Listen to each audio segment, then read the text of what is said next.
Let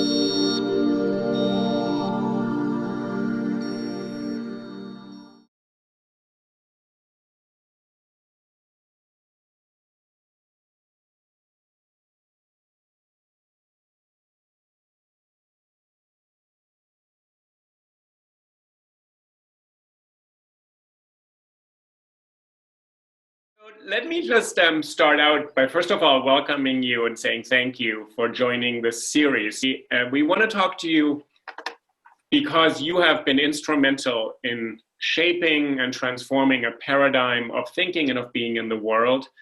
And we're doing the series right now because in this time, I think a lot of people are looking for some sense of how do you actually shift a mindset and a way of being in the world that needs to be shifted.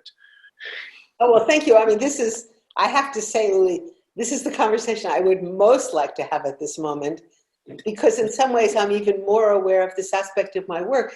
But when you say this about paradigms, I think the very first thing is you have to realize that you are in a paradigm, as opposed to this is just how it is. And so, I mean, if I look back on my own work, it really started with this realization of, whoa, there is a way of framing this conversation that I had not been aware of. It was really a moment of suddenly seeing this conversation was being framed in a way that made certain voices impossible to hear and understand. I mean, so that was just it. So you can't shift a paradigm until you're aware you're in the paradigm. And it's like that old silly saying about fish don't know that they're in water until they're a fish out of water. So you have to, so you suddenly realize something is keeping us from, you could say, seeing the obvious. And that's what a paradigm is. Well, to start with you, to go back, and I've reread In a Different Voice, and I read Joining the Resistance and a couple of your recent texts about this moment when you noticed that a voice hadn't been heard, that you also hadn't been hearing it, but there was something worth listening to, and that shifted both your sense of thinking about the world, let's say academically, and being in the world. And if you can go back to that moment, I'm really interested in what allows someone to hear that and take that seriously and not just overhear it and move on and say, oh, well, that doesn't register, or that seems wrong or off, and I'm just going to keep on doing what I've been doing. I mean, in some ways, what's really interesting to me right now is that I still remember so vividly that experience. I mean, because it was now many years ago. This was the mid-1970s. And, the year was, I was teaching part-time at Harvard. I had 3 young children, and we had moved from one suburb of Boston to another, which, as you know, as a parent for your children, it's like one end of the world to the other. So I was staying home. And I had been interested in how people think about choices in their lives. I mean, moments where you come and the road diverges and you have to think, which way am I going to go? And I thought that in psychology, where the studies about identity and morality were very hypothetical, sort of like, what if you were in a lifeboat? Well, who's ever been in a lifeboat? You know what I mean? Well, I mean, they're still teaching that if you're in a trolley and have to throw somebody in the way of the trolley, right? That's it. How many times? First of all, there are no trolleys anymore even. So the whole thing is very, or if your wife was dying of cancer and there was a drug and the druggist, and you think, since when is the drug for cancer in a drugstore? I mean, just the whole thing is a kind of suspension. So I thought it's easy to say what some hypothetical person should do in some situations. It's very different when you have to live with the consequences of your choice. Mm-hmm. So I was interested in talking with people who were making decisions that would change their lives. So I started with college students who were facing the Vietnam draft. This is the 1970s. And then Nixon ends the draft. And so that's the end of my study. And so I think, but that same year, we're in 73, the Supreme Court legalizes abortion. So I think, my study, here's another decision. People come to a public place, They have to make a decision. You either have a baby or you have an abortion. I mean, you know, and you live, so I thought I'll interview people who are making this decision. So with then Mary Belenky, she was my graduate student at the time, and we went throughout the city of Boston in street front clinics in the South End, to university health services, to preterm, to Planned Parenthood, and interviewed people who were in the first trimester of a confirmed pregnancy and said, we're interested in how do people think about these decisions? So, you know, our first question was, how have you become pregnant and how have you been thinking about it so far? I just always remember the teenagers looked at us in shock. Like, these people don't know. Anyway, and you know, what alternatives did you consider? How did you think about each? Who's involved in this decision? And then to see, where is the I in the question? Who's the I in the question? What am I going to do? And do people bring moral language?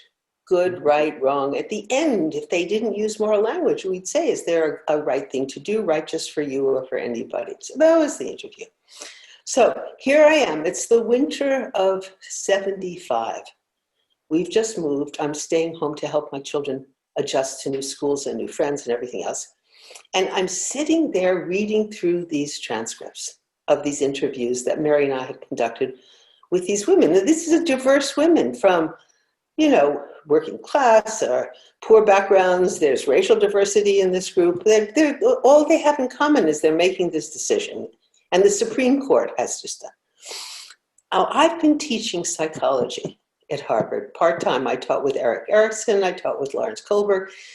So I was teaching Freud, and I was teaching Erik Erikson, and I was teaching Piaget, I mean, developmental psychology. And all of those theorists had said, here's my theory of human development. And there's this problem with women. You know, as if this was some fringe group, you know, like there are these strange people who live in this odd country and they don't quite fit into, I mean, we're talking about half the population, never mind. So I remember, and I mean, this is the moment. My friend, I'm reading these transcripts. I have this background of teaching all of these psychological theories. Freud's theory of development, Erikson's 8 stages, Piaget's cognitive development, Lawrence Kohlberg's moral development. My friend Dora comes over. And I remember I'm in my kitchen reading these transcripts of these interviews. And Dora comes over and I say to Dora, you know, Dora, I understand why all of these theories are having so much trouble understanding women. And she says, looks at me, and I said, because women, or at least some of these women, I mean, I'm not, you know, this is just a group of women who are joined because they're all making this decision. They're starting from an assumption of connectedness, and these theories are starting with an assumption of separateness. And see, all of these theories were saying women were having a problem with separation. And I said to Dora, I understand why they're having so much trouble fitting women into these theories. And she said to me, and I think this is key for your question, Uli, she said to me, that's really interesting. Why don't you write about it? So this is your friend who listened to you and heard you say something. And where were you before she said, write it down? Were you thinking, well, maybe the theory is right. Maybe these women are not fitting into the theory? No, really, it was like a kind of random observation. You know, this is what was striking me. I could see. Yeah. And I also understood, and maybe this is key too, because the abortion debate was going on at that moment in the same terms it still is. Right to life versus right to choice. And, you know, whose rights take precedence, the fetus or the woman? But these women were starting with a premise of connection. That you know, that this was a dilemma that came out of a fact of connection. And it was a dilemma of relationship and responsibility. So if they said they thought abortion might be the better thing to do, then according to, so you're not for life? Well, no, they were for life. It was of not a sense of it didn't fit. It didn't fit the theories. It didn't fit the political discourse. Mm-hmm. And the problem had been identified as a problem of women. Women didn't know how to think clearly. Women didn't make moral judgments. Women didn't have a sense of self. Women, kind of thing. And of course, I'm a woman. So I think the key thing with Dora is my friend Dora, right. Dora Julian, she's a psychologist. She said, listen to yourself. That's really interesting. Why don't you write about it? Mm-hmm. Mm-hmm. And I remember writing my book in a different voice in response not to an assignment. I mean, I was part-time teaching. I really was not looking for promotion, tenure. I had been in the civil rights movement. I had 3 children. I was a modern dancer. I was teaching part-time. Mm-hmm. But it was in response to an inner voice that said, if you want to know what I think, and at the time, I believed nobody was really interested, so I was writing for myself. I was listening to myself and other women, and I suddenly became aware of, I wouldn't have used this term then, there was a paradigm of how you should think, how we think about self, how we think about morality. And I was suddenly aware of a different way of framing the question. What did it produce in you in terms of the Kohlberg, Piaget, Freud, Erikson, the people you taught with and the people you were teaching, where you realized you knew a certain academic paradigm, but you also knew your life experience listening to these women, it didn't totally work. So there's an academic. But also you have to say, because I also remember I knew an academic paradigm, child development, psychological theory, blah, blah, blah, psychoanalysis, cognitive psychology. And I remember, and I never saw the irony in this, I had 3 little children. I would put them to bed, and then I would sit and I would read Erikson about how you're supposed to speak about mothers and children, because I knew if I talked about my own experience, I would get it wrong. Oh, really? And I mean, I think the huge insight for me, I mean, in retrospect, apropos of this conversation, was realizing, wait a minute, there's a paradigm here, and you have to think about by calling it a voice. I mean, it was not called a voice. It was really, here's psychology, here's the truth, here's science, here's blah. I said, no. This is a voice. Here's a way of speaking about the human condition, about human experience, about morality, about the self. And here is another way of speaking. Here's a different voice. Can I ask you something about this? This voice would have, if you had to force it into the existing paradigms, would have always been the one that's less developed, less advanced, less mature. Within that paradigm. And what I did in a different voice is show how if you flip the paradigm, a voice that had been heard as less developed, I mean, this is all, you could cite text. Women have less sense of justice than men. Women are less developed, the moral judgment of the child, Piaget. You have in the index 4 entries for girls, nothing for boys, because the child is assumed to be a boy. So, here's a voice, and then here's a different way of speaking. Here's a different voice. Here's a different way of speaking about self and morality. And over time, the fight over my work is a fight about paradigm. Mm-hmm, mm-hmm. And when we stay with the title for a moment, In a Different Voice, which you've made this point, and I think it's important for our viewers, the book is called In a Different Voice, not In a Woman's Voice. Right. And so you heard a voice and you said, this voice is important. It registers a dimension of experience that is valid. And I need to find a way to actually account for it, make sense of it.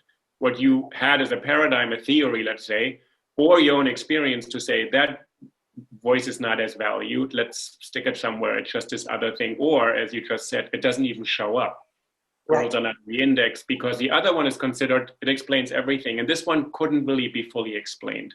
And I'm just to stay with this for a moment, people, all of us, we live in paradigms. One of the responses would be to say, I must be mishearing this, or I can't trust myself. It just must be me. Like you're sitting at your table thinking, I'm writing this for myself. No one else is going to really notice this or care about this very much. Right? Well, that's what I brought in my friend Dora. Yeah, and what happened is is this is in the age of typing and mimeograph machines. So this is the dark ages, before computers. And so I type out this thing. It's the first thing I ever write that's not for school.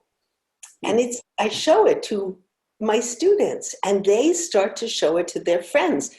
And there were purple mimeograph machines then. Nobody who's alive now, except probably me and 3 other people, remember this. And it started to spread like samizdat. I mean, it really was, everybody was reading, you should read this thing. And so then a student of mine, he was on the Harvard Ed Review, which is student run, like, law reviews. And he said, can I take it to the Ed Review? Yeah. Because this is all part of the paradigm story.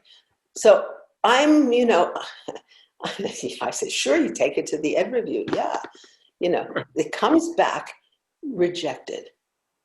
No revise and resubmit. No, it says the one comment, we don't know what this is. Wow. So then that gets my back up. And I think, you don't know what this is. I will add headings. So you retype it, you go back in. I add headings and I send it back to them. They come, now I can't remember how long this was. Then it comes back to me and they say, oh, now we can see what this is, but it's not written in the voice of social science. It should be in a passive voice and, blah, blah, blah. I say, because my background's in literature, I say, it's called in a different voice. I say, you can't write Faulkner's novels in Hemingway's prose. At this point, I think, as far as I can tell, they're tired of dealing with me. They say, okay, we're going to publish this and that's it. We're tired of dealing with you. Okay, we'll publish it as it is. So they publish it. And here's the key thing to your question, which was true from the circulation. The response is enormous. And I thought it was just me. I thought it was just my problem, that the way of speaking about human development, there was something off about it. Or I thought it was just me, that it got my back up to be told, you don't have a sense of self, you don't know how to make moral judgments, women don't, women have relationships, we're not autonomous, that kind of thing. And I suddenly realized what I thought was just my problem. And that was huge. That was huge. To have this reaction for other people to say, this resonates, and they're connected to something in your writing there. For you to have this experience. I remember at the time, yeah. I mean, when I wrote my book and the manuscript had to be retyped, and I took it to this person who was a typist from Harvard Press. Right. And she lived in Somerville in one of those, brown 3-decker buildings. And I come to collect the manuscript and she says, wait a minute, I gave it to my cousin upstairs to read. And it was like, I had no idea. And then I remember going into, remember when Sages was in Harvard Square and you could go in and buy coffee? And the woman behind the coffee looks at me and she says, are you the one who wrote that book? Okay. So it's reaching, way beyond people who were, in psychology or something like that. How did Kohlberg and Erickson, with whom you still taught, those are the giants in the field who shaped an entire idea of moral development, of psychological development. How did they, just for a moment, because they are the paradigm, let's say, call it that for a moment, they are basically the gatekeepers of an entire field at that moment. How do they respond to this? Well, what I want to say to you is, and it took me, I can talk about it clearly now, but it wasn't so clear for a long, long time. If they could fit, their response was very encouraging and very positive. Oh, this is, I'm going to slightly care. This is lovely, and you're so bright and you write so well, it's sort of literary. We really like the references to Chekhov and Shakespeare. This is really beautiful work and very interesting, but you're not saying I should change my theory. And I remember Eric saying to me, Joan, his wife, had done this weaving of the 8 stages. And it was like, I wanted him to unravel the weaving, you know. And it was like, you know, no good woman would ask such a thing. And with Larry Kohlberg, who wrote a very beautiful endorsement of the book, which you can see if you go on Amazon, saying I showed him aspects that he hadn't listened to. But we taught together for several years, many years, about could he accommodate my work within his theory, within his framework, or did my work imply a shift in the fight was about the paradigm and the assimilation. I mean, I say about my title in a different voice. I'm a writer. I really am a literary person. If I wanted to write a book about women's voices, I would have called it In a Woman's Voice. Right. And it was like, this is about shifting the voice. This is about changing the voice of the conversation about morality and about the importance of how within the old paradigm, women held certain truths about relationships. You could say women and people of color. You know, for Ralph Waldo Emerson, I love this New England example. You know, he sits in his study and writes about autonomy. Right. Now, that means that all the people who are taking care of Ralph Waldo Emerson while he's sitting in his study, the people who are cooking his meals and washing his clothes and raising his children, they can't speak, or it doesn't look so autonomous. Mm-hmm. So, in a sense, Eric and Larry, I mean, I thought I had and this is the flip side, I had huge respect for them and their work. I mean, I thought they were brilliant men. So it was interesting to me how they were writing within a framework, within a paradigm that shut out what, in some sense, you could say was the obvious, which is half of humans are women. But this is interesting that they actually didn't feel, and this is what part of the series is about, when a paradigm shifts, the people who are in a paradigm, which is many times all of us, you were in that paradigm as well up to that point, right? So it's not out of. I had to fight with, I knew how my work was seen within the paradigm. Right, and it's sort of, the paradigm can assimilate a lot of information and data and what you put in. So Kohlberg and Erickson are saying, oh yeah, we can probably fit that in. It's maybe not quite perfect, but it will fit in. And women you're right, women exist. That's actually interesting. We could listen to women, interesting. So that's a women's perspective, and that would be one way to fit your entire contribution into the existing paradigm, rather than saying it's about human identity and development. And it's not that women are separate and different and have to be in this place, but you're saying, I'm saying something about human development and morality, and I'm actually listening to everybody. Yes. Right. So they want to say, oh, you're listening to women, Carol. So it's a women's perspective. Okay. So because I'm interested. It's really nice that women listen to women, and now we have Black people listening to Black people. And that's right. So it shifted. And then can you say something about sort of the book, you tried to set out, you said you started from this experience of hearing women responding to a question in terms that didn't quite fit into the terms that you had been taught to use. Right, exactly. And yet, as a woman, I could understand what they were saying, and I could also understand how they were going to be misunderstood within the terms of the conversation. Right. That it would be very hard for them to be understood. And I could resonate with that experience. If I say what I really think, no one will understand me. I'll be told I'm not thinking about it in the right way, so I have to learn how I should think about this. And there was a woman who said to me early on in my research, I was asking her one of these standard moral dilemmas, one of, what should someone do if blah, blah, blah. And she looked at me, and maybe it was my hair, I don't know what. And she said to me, would you like to know what I think, or would you like to know what I really think? And what was so interesting, it took me a long time, it really took me a long time to understand what we're talking about now, which is about the paradigm, because what I realized she was saying to me is she had learned to think in a way that was different from how she really thought, that she was aware of the difference, stunning, and that she could answer me in 2 ways. She could tell me what she thought, or she could tell me what she really thought. What did I want to know?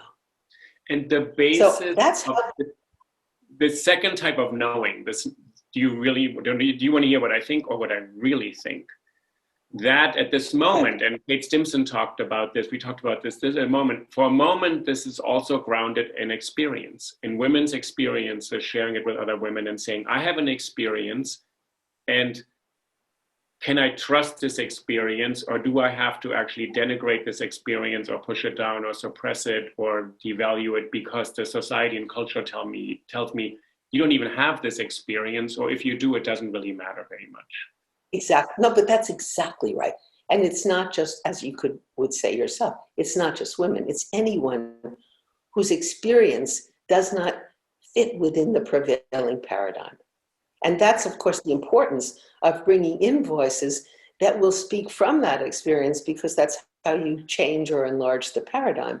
But if you want to maintain the paradigm, I was going to use the word police, that paradigms are policed. And, you know, I teach Audre Lorde. In the first week of my course on listening, I teach Freud when he discovers the method of free association, and Piaget when he realizes to learn somebody's conception of the world, you have to use a clinical method. And then I teach Audre Lorde this very short, it was a talk she actually gave at NYU in the 1970s called Master's Tools Will Never Dismantle the Master's House. And that's the master's tools are the tools that hold the paradigm in place. Well, in that sentence, she gives this talk at the Institute for the Humanities. Right. We've been, and she was invited, and she says, really, so at the last minute, you thought of inviting a woman of color. I was the last one you called. I had time. I'm standing up here to now represent an experience, an identity that you term as different.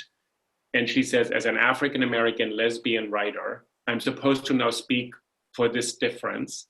And then when she says the sentence, you can't dismantle the master's tools with the master's house, she said, only the people who think they depend on the master's house for their existence are worried about this. So she said, there's another way to be outside of it. And she said, I'm already outside of it. So to keep on working with your tools to dismantle your structure, I'm already in another place.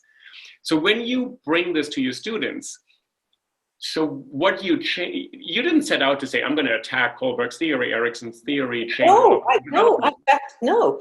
Their work, if anything, showed me something. I mean, if I had not been schooled in their work, I wouldn't have seen that this was a paradigm shift.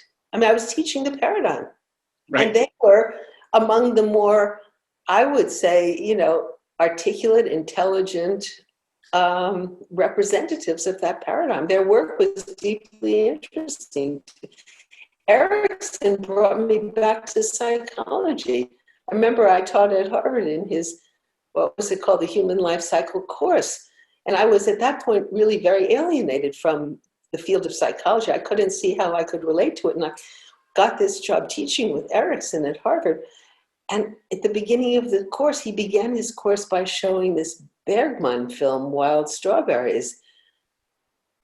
And I thought, this psychology I can teach. I mean, I can see how I can do this kind of work. He brought me back into psychology, you know, so I mean, in a sense, I think, and Kohlberg was talking about morality after the Holocaust, when social sciences were maintaining all values are relative to your culture and the field should be value neutral. And he was saying, after the Holocaust, we have to talk about values, and you cannot just say, well, values are simply relative to your culture.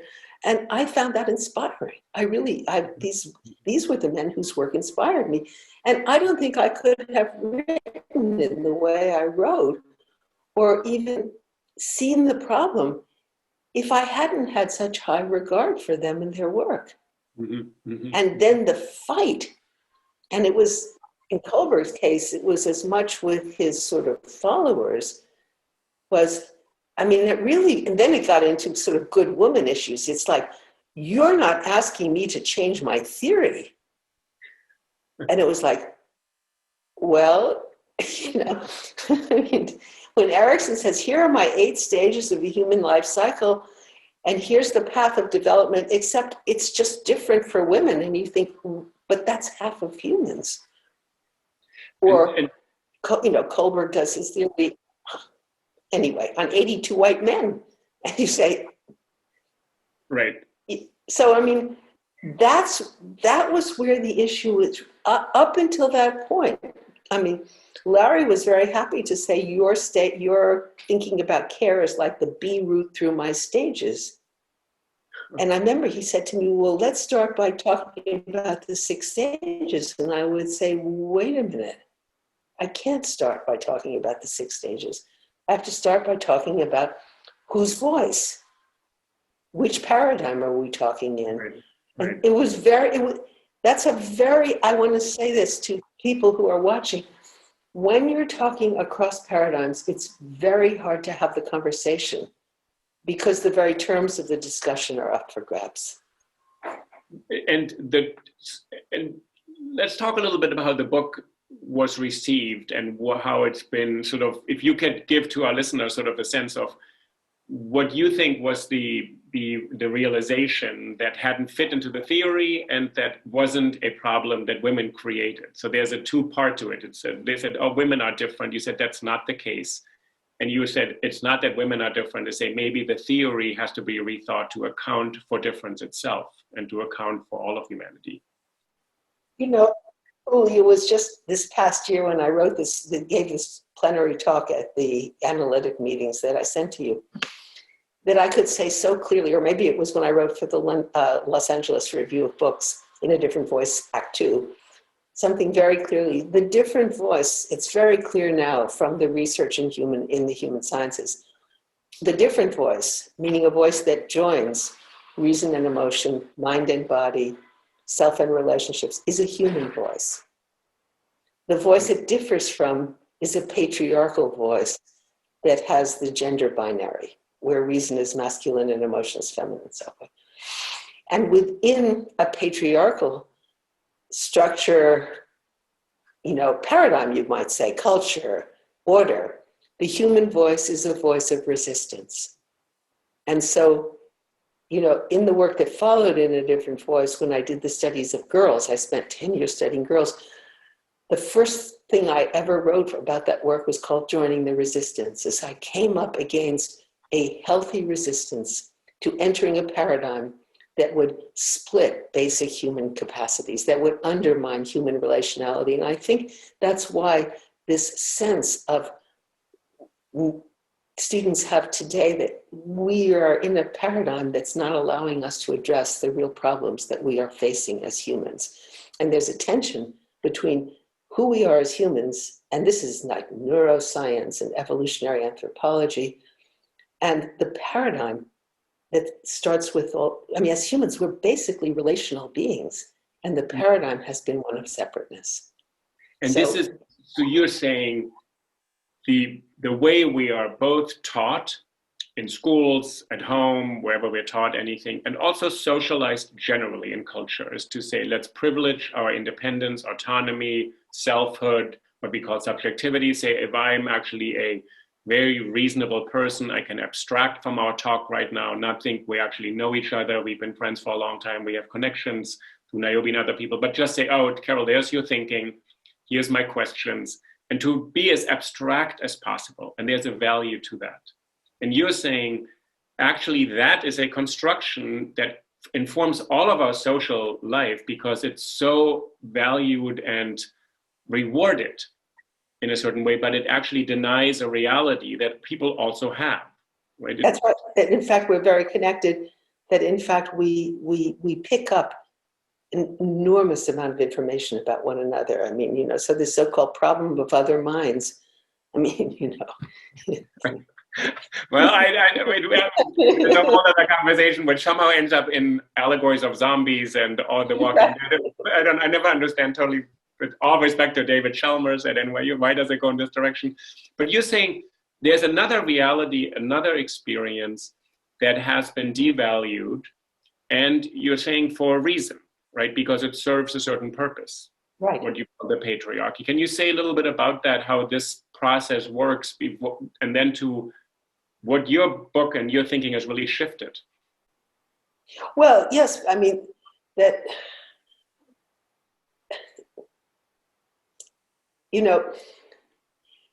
if you start, which is where now, I mean, there's a really growing body of evidence.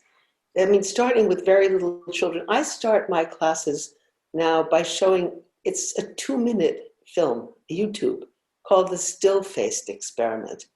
I mean, it's absolutely stunning. It's Ed Tronick's experiment. You can Google it. You Google still face. So you see this mother and there's a 1-year-old baby, and they can do it with a mother and baby or a father and baby or a white person and a baby or a black person. It doesn't matter. It's a human baby at the age of 1. And at a certain point, the instruction from the experimenter, Edward Tronick, he's a psychologist in Boston, now at UMass, is play with your baby. So the parent, does what you do with the baby.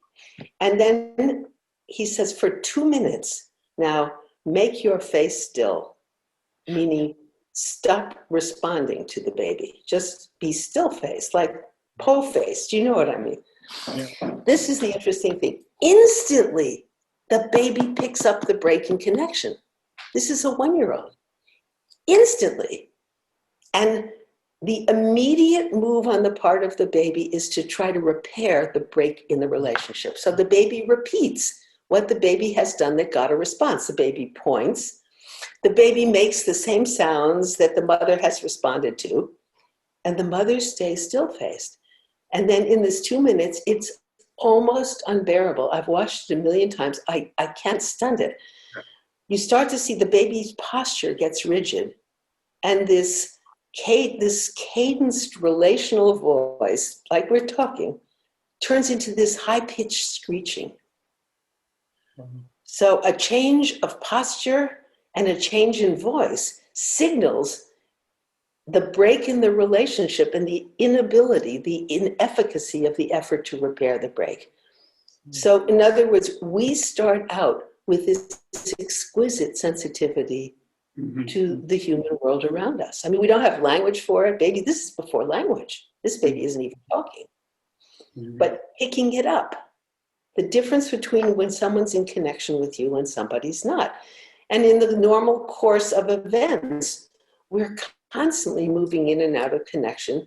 And what we learn is how to repair these inevitable breaks in connection. Okay. So if you want to set up, I'm going to make a sort of big jump. If you want to set up a hierarchical structure and say that some humans are superior and some humans are inferior. Now, you can't have the person on top have empathy for the person on the bottom, or that person can't maintain that structure. And you can't have the person on the bottom communicating their experience of what it's like to be lesser, inferior, not listened to, have no voice. So what I'm talking about is you have to break or stunt or demean or shame these relational capacities to set up any kind of, you could say, injustice or oppressive structure, whether it's racism or sexism or homophobia or, you name it, caste system, religious system. There's a tension between who we are as humans and these basically structures of oppression. So that's when you say, and then if you say in this paradigm that we're really not related, we can't know other minds. We have these stories that keep telling us this isn't true. Like what's the story? The Emperor's new clothes. Everybody's, oh, the Emperor's wearing these gorgeous clothes. And there's this little boy who says the Emperor's naked. Well, you are saying in another example that you've recently used, Greta Thunberg, who's a 14-year-old, 15-year-old girl who says something a lot of people have said, but somehow she's saying something and say, this is the world, this is reality, what is going on, why are people ignoring this? And her voice is now the voice of reason for a lot of people in the world, where before it was the voice of a silly girl who was a bit, out of control in a way and not speaking the way one should speak. And you said she went through a different phase. To go back to this, you said to make this jump from the little kid, can they do this with a kid for 2 minutes to subject a little baby to not being getting responded? I feel terrible for the baby. Even 2 minutes. Well, you see the mother, and the 2 minutes ends, and the mother says, "Oh, baby," and it's okay, so you can start to breathe again. But yes. But you said it leads to a conception of humanity where some people are on the top and some people at the bottom. And it allowed for gender to become the vehicle for this, to say, oh, there's difference in the world. There's so many differences in the world, so many differences. Let's make this one the one where let's put women in this category and men in the other one. So biology becomes destiny, physiology is character, the same thing for race. There's difference, let's make this the difference. That skin color is one difference or something. It could be the shape of the length of your hair, it could be all sorts of things, but we know these differences, we made them. And what you're saying in your work, we made gender into a hierarchy, not just difference, because difference exists in the world all the time. And you're saying there's a way to think of difference that doesn't have to become a hierarchical subordination. Exactly. And it's interesting because, one of the things that many things that struck me is Hannah Arendt, when she's writing about democracy and she's writing about the need for a public place where everyone to come and speak, and she's saying, it's because of difference that you need to have everybody's voice represented, that you can't have one. Do you know what I'm saying? Yeah. That because of difference, because we have different experiences, and part of it is related to gender or race and so forth and so on, that we need to have everybody's voice. And it's really the issue of, when difference becomes better and worse, so that some voices are elevated and worth listening to and other voices are dismissed. It's actually stunning. This was something I realized after I had started to write, after I wrote this paper, that it was extraordinary how many psychologists, and this is what followed the publication of my book in part, had in fact, just listened to men and listened to white men and written. There's a book that's called The Psychological World of the Teenager, and the subtitle is The Study of 175 Boys. And even a first-year graduate student knows that that's a mistake. Or there's another book called Seasons of a Man's Life, and the subtitle was Stages of Adult Development. And the interesting thing is both of these books were written by man-woman couples. So basically, this was a culture where men were seeing the omission of women as basically insignificant. Mm-hmm. I can leave out women and miss nothing. And women were seeing the omission of ourselves as insignificant. Mm-hmm. Mm-hmm. And it in some ways, all of this work showed me the power of paradigms, or you could say the power of culture, to blind us to the obvious. So we literally came not to see what was right in front of our eyes. I think that's why, having taught with Erik Erikson and Larry Kohlberg, who are very intelligent men, that they didn't see this was a problem. Right. Do you know what I'm saying? And that they were perfectly willing to say, oh, this is really very nice work about women, and actually it's very insightful, and it's really important to listen to women. And yes, we realize women are humans, but here's my theory. And according to my theory, I have to. So and I think that's where we are right now as a society. I think we're fighting over the paradigm, and I think it's useful to be able to see it that way. And I think the usefulness to me of talking about voice, which was a natural thing for me because I grew up in literature, as I told you, but also with music. So the idea of different voices it's very specific for me, is here's a voice, meaning here's one way of speaking about the human condition, and here's a different voice. Here's another way of speaking about the human condition. And so you really then begin to talk about paradigms. You see paradigms. To put this point a little, to make a point of this, so your work is not saying at all, oh, women's voices are different, but you're saying the human condition is not that we start out being separate or striving for this separateness and autonomy in our lifetime, but we actually start out as deeply interconnected, and through society and all sorts of other practices, we actually start denying or denigrating that. So your work is about the human condition and the human voice in all of its facets. And in some ways, I think part of how your work has been somewhat received is the paradigm wants to absorb it and say, okay, there's Gilligan writing about women. That fits still into this pattern. But you're saying it's actually more at stake. Say, no, once you rethink the paradigm that gender is already a lens that has been constructed as hierarchical, once you can see that as a construction, you can see human voices as different from what we thought they were. Yes.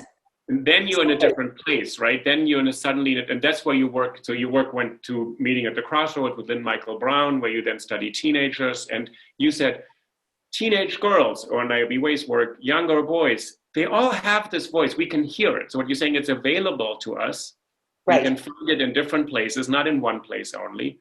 The fact that it's available means it's human. It's not linked to one identity or one category or one biology. And can you say something where we are today in terms of where feminism is? I'll tell you one funny thing. So I studied with Harold Bloom, who I was quite fond of only at NYU when he taught at NYU, and he got caught up a little bit in the culture wars. It's not Alan Bloom, it's Harold Bloom, the literary critic. And he said to me once, the most radical thing that's ever happened, he said ever, is feminism. Because he said for 2,000 years, the tradition valued men's voices. The fact that we actually now know women's voices matter is so radical that he said to me, I can't make sense of that shift. And he said it was so fundamental for him. And he sort of had his few favorites. He liked Emily Dickinson. He has picked out a few women, in the canon. But he ultimately said it changes everything about how we are as human beings and what we think of culture. So I'm kind of interested where it is today, where you think we are in this conversation today. Well, I mean, I love that story, and I completely agree with him. It is a bit of an ambivalent story. There was a bit, at least Harold acknowledged, he said, I have no idea how to make sense of it. And he wasn't exactly maybe happy about it, but he said, it's the real story. He said, it's so fundamental, he said, for him to say that we've gone away from this previous paradigm that men's voices are universal, that the human voice is actually multifaceted. Right. So where do you think we are today with, I actually thought I think we're in the midst, I would say we are literally living in the midst of a paradigm shift, or you could say a paradigm fight. What the fight today is, it's out in the open. It wasn't out in the, I think that Harold Bloom was, that's a very shrewd comment. And I think, as I said, I completely agree with him. And very few people saw it that way. But now I think it's out in the open. This is really, this is a fight about the paradigm. And it does change everything. Yeah. And I was thinking about you yesterday. I was watching the Kamala Harris-Mike Pence debate. And the one comment I really was when Senator Harris kept on saying, Mr. Vice President, I am speaking. And she said, Mr. Vice President, I am speaking. Right. Mr. Vice President, I'm speaking. She said it repeated. She didn't say, don't interrupt me, don't do this. Her space to say that was, I am speaking. And that was probably the way in which she could say something, which she could have said to him, you're not adhering to the rules, but that wasn't the point. But that a woman's voice today is still spoken over, silenced. And this is what the battle is right now. My 22-year-old granddaughter, Nora, who just graduated from NYU, and she said watching the debate, she and all her friends, completely identified with that sense of Pence really having, he felt he had no qualms about talking over Kamala Harris and also the moderator. That as a man, he was used to talking over women, and he just completely ignored what I also thought the moderator kept saying, Mr. Vice President, completely ignoring it. And that sense of one's voice being spoken over or ignored, or, that what he had to say was the more important thing to say. Yeah. And where do you think we are now in terms of when you're talking to your granddaughter or to students today, when women are saying, I know this experience, and you're looking back at mid-70s or 82 when you're writing in a different voice and said, you also knew what that was. But today they have the arsenal and the tools, at least of all this work, including your work, to say, I know what this is. This is the patriarchy devaluing my voice. Yeah, for Kamala Harris to say, I am speaking. just that beautiful, I mean, just declarative sentence, I am speaking. It's a little bit like, I mean, it's like Greta Thunberg saying, when people say, you should be in school, what are you doing on school strike? And she said, you don't care about my future. You don't care about the climate. Why should I care? I mean, that kind of response. Do you know it was a teenage girl who filmed the killing of George Floyd? It was a teenage girl who took her phone. And there was an article in the New York Times, I believe it was yesterday or the day before, about these teenage girls. And you see, that's the kind of girls who says, you shouldn't be filming this. People don't film this. You should be in school. You should. And these girls are now, we're starting to hear these voices. And the fact is that they're all around us. And I think it's, you know, they're in Congress now. And it's Kamala Harris is in the Senate. I am speaking. Mm-hmm. Mm-hmm. Do you know, actually, I mean, you go back to the 19th century, women were not allowed to speak in public. Right. I mean, there was this sense of, there was a paradigm, a structure, I think, the structure of separateness, because what was allocated to women and people of color and people of lower castes was to take care of all the relational aspects of human experience that were denied in this talk of autonomy and separateness and so forth and so on. That as long as you could, you know, what are those agreements? Now you had to sign an agreement that you would never speak, you know. So and the point is, I mean, in a way, it's like the emperor's new clothes. Everybody knew it, but you were to act as if you didn't know what you knew. And that's the point about experience, as if your experience was irrelevant when talking about human experience. So it was a very unstable paradigm, because it was vulnerable to people accessing their experience and speaking about it. And then, of course, if their voice was actually listened to and heard, then you could no longer maintain this view that other people were so invested in. I think this is connected to what we're going through right now, also these systematic attacks on facts, on science, on learning, on expertise. There's a way to, because the facts are just different. What Greta Thunberg is saying, there is climate change. And then you have a lot of people saying, oh, no, there isn't. You're just imagining this. And in this way to dismiss one's evidence and to dismiss facts in a way is part of to maintain a structure of thinking and a way of being in the world, and what we call a paradigm right here. And that there are enough people now saying, no, this is actually what's happening right now. This is I mean, I think, you know, the fact that Greta Thunberg, I mean, with her climate strike, she's responsible for the largest climate demonstration so far. And I mean, she was a 15-year-old girl, you know, with Asperger's syndrome, meaning she was sort of insulated from what other people were saying. And she couldn't get beyond seeing these films of polar bears dying and things like that. So, yeah. But the interesting thing to me is her voice had this resonance for people saying, wait a minute, she's right. I mean, you know, the story in Time magazine was about her father saying, first he sort of poo-pooed it and said, you know, they didn't really believe this. And then he started to look into it and he said, wait a minute, she's right. So that then, you know, the whole second part of my work was about initiation, that what had been called development was really more accurately named an initiation into ways of seeing and speaking, that is a paradigm, that would blind you to certain aspects of human experience. And that's, of course, Niobe's work on boys, that the humanity of boys becomes a deep secret. I mean, it's not that it doesn't exist. And then to say that, you know, in a sense, women were charged within a patriarchal structure with holding certain truths that were never to be spoken. You know, partly because as women, we live in relationship to, you know, boys and men, so we knew things about, including vulnerability and so forth, that couldn't be spoken if they were to us. So there was an investment in women's not speaking, and that's why I think that's what Harold Bloom saw, that if you release those voices that were silenced so that they began to speak, it would change the conversation. Yes.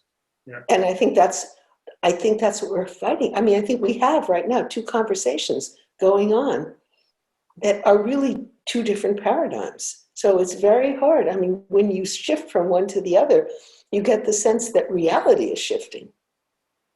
Right. And I think Kate Stimson said, there's fear of letting go of the old paradigm because it was stable, or it allowed you to be a certain way and you'd been socialized, or you knew. And even what you said, women were socialized into it, men were socialized into it, and it's the reality. And suddenly you fear you're losing your grip on reality. I want to actually close. I'm interested, you must be thinking about, like everybody else, going through this pandemic and this kind of enforced way of distancing and isolation and sort of, I mean, we're in a very strange moment in our country and in the world with having these huge debates of whose experiences matter, of having large scale realizations that lots of people's experiences, African-American experience, which has been registered, documented, testified to, talked about for hundreds of years, but it seems as if now a greater group of people is recognizing that women's experiences that had not mattered as much matter.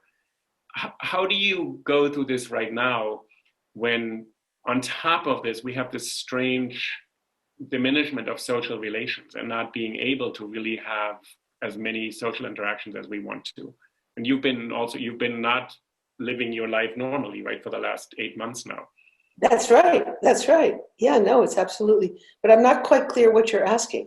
I'm asking about this paradigm, how we're in the moment of a transition. Let's say in a very concrete way. What do you tell your students? What should they do right now to actually shift it in the right direction? Because the battle is over maintaining the old paradigm. The battle is to go back and to say, all of these debates are just diversions, or they're exaggerations, or we should restore something. Like, this is the whole, I mean, our country is now debating whether we should go back to make America whatever it was again, make it great again, or move it forward. It's a very I was going to say, I agree with Catherine Simpson. I said that if you have been raised to believe that a certain way of seeing and speaking, and I want to put some language on this, is God's way of seeing and speaking, that it is the truth, that it is moral. I mean, that you put all of these words on it, and that if you let it go, you will be like lost, or you will burn in hell, or, I mean, depending on your view of the world. It's very scary to let it go. I mean, to step out of a way of seeing, because suddenly, for a while, it's like any creative work. It's like any creative artist knows that when you start to really do something new, at the beginning, you don't know what you're doing. You have to not know. So it means going into that time. But I would talk about this period now in a somewhat different way. And I think the experience is very, very different depending on people's life situations. Right. I mean, for some people to be, stuck at home with your so-called family is like being stuck in hell. Right. I mean, and other people, it's a kind of sanctuary. So, I mean, I don't want to generalize about people's experience. What I think is, and then, I mean, this virus, people get very sick and die. I mean, we have the highest death rate in the world in this country. I mean, over 200,000 people. And you think every single one of these deaths happened, if it's not in a family, it's in a radius of relationships. So this country is grieving right now. I mean, I think it's very sobering, to suddenly be up against your mortality and that you could lose. I mean, the people who've been highlighted, on the news or something, who've lost their father or their lover, or, I mean, it's devastating. It's just devastating. Right. And, to hear some people talk right now as though those losses were trivial or something. I mean, I think it's heartless. Right. What I want to say, though, is I think there was a belief up for a long time that, I mean, you can quote Martin Luther King, you know, the moral arc of the universe is long and it bends toward justice, that the paradigm was working. It might take a while, it might go back a little, but basically it was working. And to see this country with all of our resources, I mean, the scientists that we have and the wealth that we have, be unable to muster whatever it takes to do what are the countries? I think, is it Taiwan that has 5 cases of, do you know what I mean? New Zealand. Yep. Yeah, it just flies in the face of everything we thought. And I think in a way it brings home something is wrong about the way we are dealing with things in this country. Yeah. Mm-hmm. And you could say that too about the growing gap in wealth and inequality. And, you know, it's very nice that President Trump has access to all of these drugs and helicopters and so forth and so on. And how many people, you know, have died on a stretcher in the hallway of a hospital that has no bed for them, I mean, or whatever. So I think we're in the midst of seeing that there's a failure of the old paradigm. And therefore, I think there is a sense of we need to make a change, and really a very basic change. So I think in that sense, this is a hopeful moment. It's a scary moment. It's a very dangerous moment. It's a potentially very violent moment. I agree with Kate Stimson about the fear and also the danger of this. But I think there's also a realization we need to find a new way of being with ourselves and each other. Well, Carol, I've always felt, because I've been reading your work since, when did I go? 1989, I think. And when I started college, and then because Niobe's worked with you, so I've read probably most of your published work over the years. And I've always felt something very specific, that you were sort of unafraid to be in this moment of not knowing. And I thought it was very unusual for someone who's writing to say, I'm going to stay with this question for a paper, a book, for a class, for a way of thinking, and not be afraid where it may lead me. And I've always found this so inspiring to say there is a way to actually move forward and lose the scaffolding and say, I don't know where I'm going to end up, which I always felt is sort of, as you said, it's maybe creative, but I think it's really for our listeners and viewers to think, sometimes you have to trust yourself that you're doing something that maybe nobody else will get yet. And you're going to be in a place that's going to be very lonely for a moment, but there will be other people to connect to it. And I've always found your work so interesting that it's sort of, when you're reading it, I'm thinking, okay, you're moving forward and you're not allowing yourself to be sidetracked and distracted as much and say, I'm going to engage with this, I'm just going to try to think what is happening in front of me right now. I've always really loved this about your work. So, well, thank you. Thank you. I mean, I have to say that I think I've been very fortunate in the sense of having relationships around me that have, you know, that have made it possible for me to do that. You know, so I'm not completely alone in it, because I honestly think, I mean, that's why I remember my friend Dora saying, that's really interesting, why don't you write about it? Which is saying, why don't you listen to yourself? This is really what you're saying is really interesting. And then, I mean, just the other day, because it was the Jewish holidays, and I was, of course, like everybody else, zooming in to services that a friend of mine, Donna Kirschbaum, who's a rabbi who was, you know, with Women Wage Peace and leading these services, and it was all on Zoom, and it was up in New Hampshire.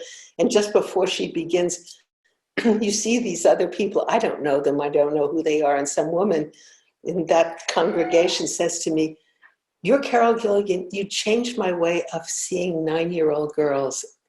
And I thought, you know, if only that, I would be so, you know, to just, she heard the 9-year-olds in a different way. And so that meant so much to me. And I give, you know, because this whole thing around the paradigm was difficult for me and confusing for me. And the wish to say, you know, if you'd only come into our paradigm, we would give you this and this and this and this, and I couldn't. And you know, I appreciate both what you said about my work, about it's about a human voice, and what you said about my ability to stay with what I don't know but really want to know. But it was relationships that made that possible for me. So I would really say that to anybody who's doing this kind of work. So I want to thank you for being part of the series, and on behalf of NYU SKIRBALL, we really love having you here, Carol. So it's really been a pleasure. Thank you so much. Thank you so much. All right, Uli.